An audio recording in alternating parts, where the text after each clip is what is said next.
Foi, esse sorrisinho aí. De nada, eu tô olhando pro Wagner. Ele viu pra mim. Ô, vai. Tem uma notícia ruim ou tá boa? Qual que você quer ouvir? Sei lá. A ruim é que eu vou mudar pra casa do Wagner. E a boa é que eu tô grávida. É nada. Verdade. É, Wagner. Ela tá falando assim. Fala a verdade, Wagner. Eu não consigo nem abrir a boca. Hoje nós fomos lá no marcar a consulta de ginecologista, ela fez o teste. Tô grávida. Sinto muito que você vai ser vovó. Sério, pô? Ah, vovozinha. Ai. O Wagner, mas pra você contar pro meu pai, você que vai ter que me contar, tá? Eu? Claro. Não regala esse olho, não.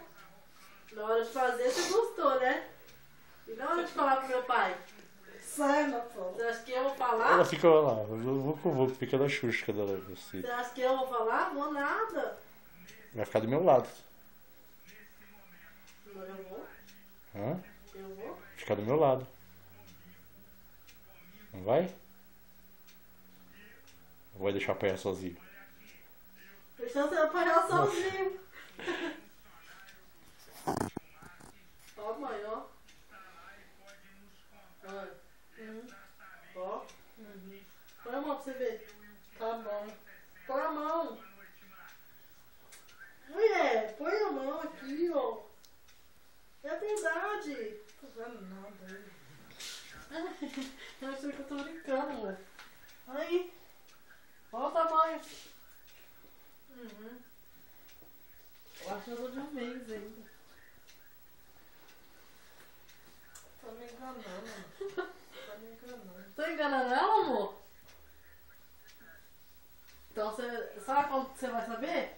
Quando a barriga começar a mostrar. Olha meu peito, já tá enorme já, ó. Aí, ó.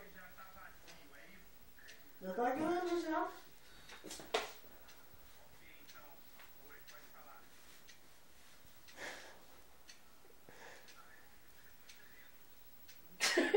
Meu amor. Não.